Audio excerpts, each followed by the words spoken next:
Сайн байцгаана уу? Энэ өдрийн мэндийг хүргэе. Өнөөдрийнхөө бичлэгээр бидний амьдрахад хамгийн чухал хэрэгтэй чадвар бол асуудлыг даван туулах чадвар байдаг. Тэгэхээр энэ чадварын тухай өнөөдөр олон талаас нь эргцүүлж ботсон өөрийнхөө үзэл бодлыг хуваалцъя. Энэ асуудлыг даван туулах чадварыг бид өөр хүүхдэд яаж эзэмшүүлэх хэрэгтэй юм болоо? Ямар хүмүүс асуудлыг сайн даван туулдаг чадвартай болоод тэр чадвар нь сайн хөгждөг вэ? Ямар хүмүүсийг нь хөгждөггүй вэ? Хөгжсөн хүмүүст ямар эерэг нөлөө вэ? Хөгжөөгүй хүмүүст ямар сөрөг нөлөө вэ гэх мэтчлэн өнөөдөр энэ сэдвийг хамтдаа гүнзгийрүүлэн уудалж үзцгээе. Энэ сэдвтэй холбоотой хамгийн чухал зүйл нь хүн олон асуудлыг даван туулсан байх тусмаа төдий чиний асуудлыг даван туулах чадвар нь сайжирдаг юм байна, хөгждөг юм байна. Ерөөсөө л бодоод үзэхээр бидний энэ амьдрал бол нэг нэгэнгүйгээр байж чадахгүй, хоорондоо орооцолдож хэлгэлцсэн орооцолтоонууд юм байна. Хүн аль болох энэ тэнд очиж олон газар орооцолдож, олон газар хамааралтай, олон хүний дунд нөлөөтэй байх тусмаа төдий чиний утга учиртай, нэр төртэй амьдралыг бүтээдэг юм байна. Хүний тарих олон зүйл сурч их мэдлэгтэй байх тусмаа улам бүр өрчгөр байдаг, нуглаа ихтэй байдаг. Харин эсвэргээрээ бол тийм мөлгөр бүтцтэй байдгаа гэдэг штеп. Яг тэрнтэй адилхан ерөөсөө хүний амьдралын зам хүний тарихтайгаа яг адилхан байт юм байна. Бид олон зүйлийг хийж үтсэн, олон хүмүүстэй хамтарч ажиллаж үтсэн, олон хүмүүсийг таньдаг, олон хүний амьдралыг сонсож, үзэж, харж, түүнээсээ туршлагажиж, олон хүний амьдралд эергээр нөлөөлсөн олон хүмүүсийг хайрлж хүндэлдэг байх тусмаа бидний амьдрал илүү утга учиртай байдаг юм байна. Өнгөрсний дараа хэндэж дурсагдахгүй байсан байгаагүй мэдэгдэхгүй энэ амьдралаас буцвал магадгүй хүн өнгөрөөсөн амьдралдаа хамгийн харамсдаг баг.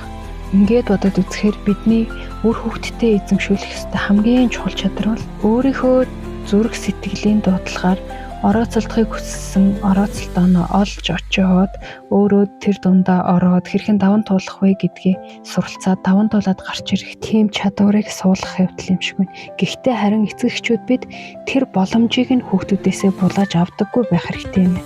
Хүүхэд, эцэг эх, асуудал гэсэн энэ гурван субъектийн аль нь илүү давмгайлж ямар оролцоотой байна вэ гэдгээс шалтгаалan гурван төрлийн хүмүүс бүрэлдэн бий болдго юм байна гэж бодлоо.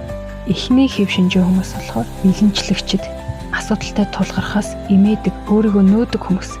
Ийм хүмүүс яагаад бий болдог вэ гэж бодохоор эцэг эхчүүд нь бүхэл зүйлсийг нь өмнөөс нь орж шийдэж өгдөг. Бүгдээрээ юм хийлэгдэхгүй, асуудалтай нүүр тулаад, түүнийг өөрөө даван туулаад, түүнээсээ суралцах боломжийг нь огтоолгодоггүй, хэтэрхий их бөөцөйлдөг. Ийм хүмүүс багасаа ажил хийж сураагүй, өөрийнхөө үүргийг ухамсарлаагүй. Ийм хүүхдүүд том болоод эрэхтэй хүн бол санаа зовхгүй, ичгүйгээр ажил хийхгүй, жирэмсэн хүүхдтэй эхнэрээрээ тэжээлгээд идэх хүмүүс байдаг. Эмэгтэйчүүд бол бас хэтэрхий их бүхэл юм нөхрөөрөө хийлгдэг эмэгтэйчүүд байдаг тий. Өөрөө жоохон л хичээгээд хийчих болохоор ойр зүрийн гэрээ ажлаас ахуулаад бүхэл зүйлээ нөхрөөрөө хийлгээс сурцсан эмэгтэйчүүд бас байгаа харагддаг. Харамсалтай нь ийм хүмүүс бусд хүмүүс өөрт нь тусалж сэтгэл гаргаж байгааг байх л ёстой зүйл гэж боддог учраас үнэлж чаддгүй. Тиймээс хүний сэтгэлийг үнэлж чадахгүй байгаа хүн зөрүүлээд би миний төлөөс үйлдэлтэнд талархаад энэ хүнийг баярлуулъя гэсэн хүсэл сэтэл цаанаасаа төрдөггүй, тэрийг мэддэггүй болж өсдөг нь харамсалтай. Өнөөх гэр бүлтэй хүмүүсийн яриад байдаг халамжгүй сэтгэлгүй эхнэр нөхөр бий болоход ийм гэр бүлийн хүмүүжил нөлөөлдөг юм шиг санагддаг юм. За хоёр дахь хэв шинжийн хүмүүс нь бол дуулууртай гүйцэтгэгчд. За ийм төрлийн хүмүүс яаж бий болоод байна гэхээр миний бодлоор бол эцэг эхчүүд нь тэр хүүхдүүдэд шийдэх ёстой асуудлыг нь хэлж өгдөг. Чи энийг хийгэрээ гэж зааварчилгаа өгдөг. Түүнийг нь хүүхдүүд хийдэг. Ийм хүүхдүүд том болоод гүйцэтгэгчд болдго юм байна. Гүйцэтгэгчд бол бэлэнчлэгчдээс мэдээж хүсвэл юу ч хийж чаддаг, ажилсаг, хичээнгүй болдог. Гэхдээ нэг асуудал бий. Тэр нь юу вэ гэхээр санаачлаг муутай хүсвэлэл хийдэг. Заавал хийхээс өөр аргагүй болсон үед хийдэг. Эсвэл заавал хүнээр хилүүлж, шаардаж, шахуулж үж хийдэг. Эсвэл цагийн тулгаж хийдэг. Өөрийн санаачлагаараа хийх хүсэл нь бага байдаг. Ийм төрлийн хүмүүс байна.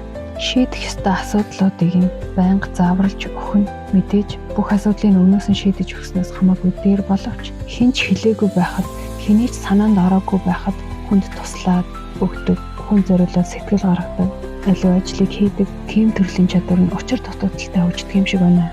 Ихэнх хүмүүс магадгүй энэ гүйцэтгэгч гэсэн ангилалд нь багтах байхаа. Жишээлбэл би ч гэсэн гүйцэтгэгч. Ийм төрлийн хүмүүсийн гэр бүл нь хүүхдүүдээ харцсангүй хянж, захирдаг, өөрөөрөө байх боломжийг нь бага болгодог, хөдөлмөр хичээнгүй болох ёстой гэд ажил хөдөлмөрт сургадаг.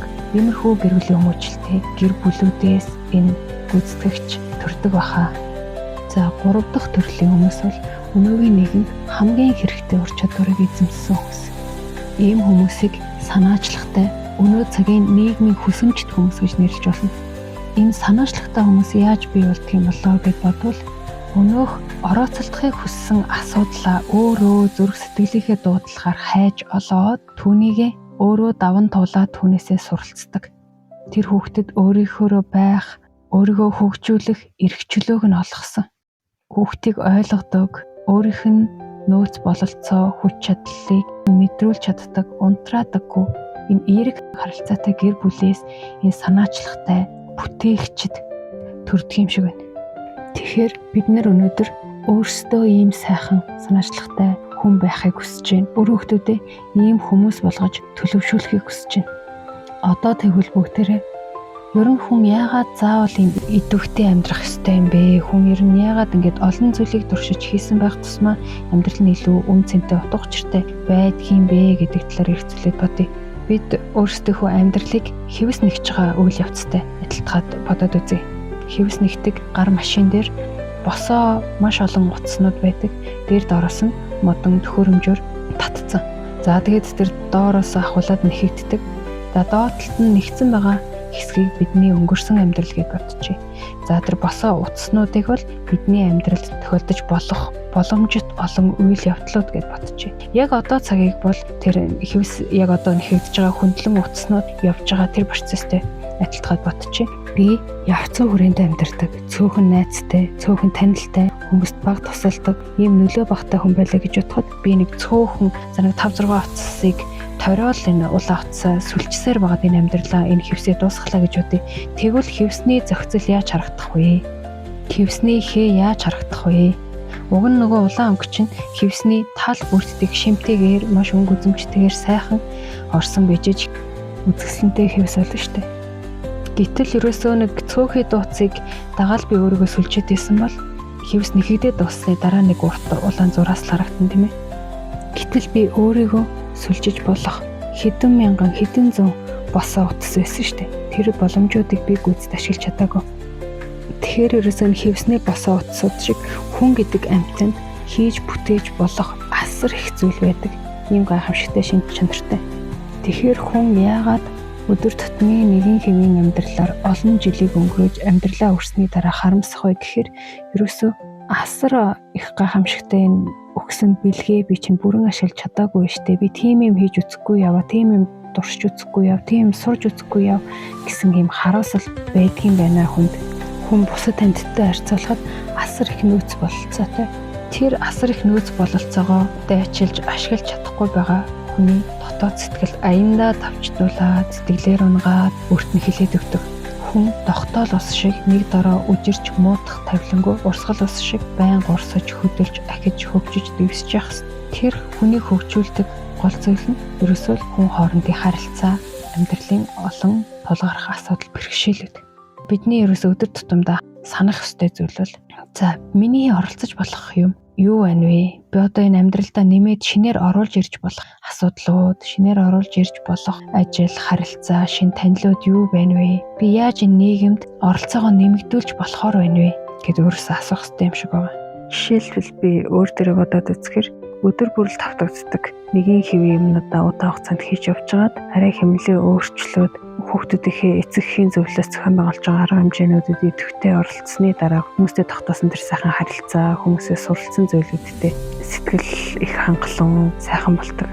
За За орчин цагийн суурин газар амьдардаг айлуудыг хүүхдүүдэд бол үнэндээ хийх ажил огт байхгүй гэж хэлж бараг болно тий. Тэгэхээр энэ нь цаагаараа хувь хүний хөгжил төлөвшөлт өсвөргөөр нөлөөлөх зүйл учраас бид нэр хүүхдүүдтэй яг хэрэгтэй, яг энэ амьдралд чухал хэрэгтэй ямар асуудлыг амьдралдаа оруулж ирж болох вэ?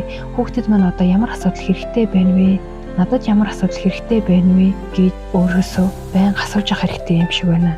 Хүний чадвар хязгааргүй учраас хүн ямар ч их ачаалал авсан яаж иж байгаа л түүнийг даваад идэг. Бүр хүний ажил ихсэх тусам яаж иж байгаа л амжуулаад идэг. Ажил нь багасах тусам амжихаа болчдөг шүү дээ. Тэгэхээр хүний хүчин чадал хязгаар гэж байдаггүй. Тэгэхээр бид нар ямар ч ачааллыг давж дийлж чаднаа. Өөрсдийнхөө биеийг гамнаж асуудлаас төвөгшөөж нэгэн хэвийн амьдралаар амьдрахаа бүгдээрээ болцгоё.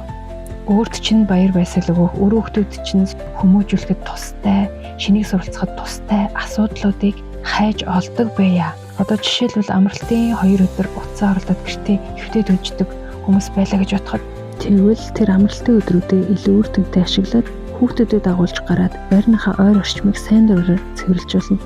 Эсвэл гэр оролд амьдардаг бол өөрийнхөө гудамжийг сайн дураараа цэвэрлж бусад хүмүүст үлгэр дуурайл болжуулна. Эсвэл өөрийнхөө чаддаг зүйлийг сайн дураараа хэрэгтэй хүмүүст нь үлгэр зааж өгчүүлнэ. Гэх мэтчлэн хүний хийж чадах зүйлүүд хүний сэтгэлээс гарч болох тийм өгөх хайрын сэтгэлч бас хэмжээ хязгааргүй. Гадаадд бол хүүхдүүдийг сургуульд байхаас нь их сургууль, коллежид сурдаг байх үед нь сайн дурын ажлыг заавал хийх ёстой гэж хийлэгдэг. Асуудал хичнээн муу байсан ч гэсэн ерөөсөө боломж байдгаа. Асуудал зовлон бол хүний хамгийн их хөгжиж дэвших, шинийг ухаарч сурч дахиж нугарч хуурахгүй байх хүч ухаарл өгдөг боломжууд байдгаа. Өнөөдөр бол би өнгөрсөн амьдралд минь тохиолдож исэн хэцүү асуудлуудтай чин сэтгэлээсээ талархдаг. Тэр зүйлүүд байгаагүй бол өнөөдрийн би байхгүй байх байсан. Би хүчин шигээл сэтгэл маань амархан юм зовдөг, шаналдаг, сул дорой тийм хүн одоо хэврээл байх байсан баг. Тэгэхээр асуудал гэдэг зүйлүүд надад тулгарсан учраас би өмнөхөөсөө илүү ухаацсан байна. Тэгэхээр хэрвээ амьдралд чи хангалттай асуудал байхгүй хэтэрхий тав тухтай амьдарч байгаа байранд өглөө ажилдаа яваал ороо ирээл зурагт үзэж байгаа л унтаал утсаа оролдож байгаа л унтдаг ийм амьдралын хэмнэлд орсон байгаа бол яг хэрэгтэй асуудлыг хайж олъё. Тэр асуудал бол хүмүүсийг уриалаад сайн дурын ажилд уриалах гих мэтчлэн юу ч үж болно. Ийм утга учир өгсөн ийм асуудлуудыг бүгдээрээ хайж болдог байя. Өрөөхтүүдтэйгээ хамт тийм асуудлуудад хутгалдаж ороод түүнээс суралцдаг байя. Асуудал бол гайхамшигтай боломж юм шүү. За ингээд өнөөдрийн бичлэгтээ мань хамт байсан хүмүүстээ баярлалаа. Сувгийг мань дэмжиж лайк, subscribe дарсан хүмүүстээ чин сэтгэлээсээ талархаж байгаа шүү. За ингээд дараагийн бичлэгээр уулзтлаа. Түр баяртай.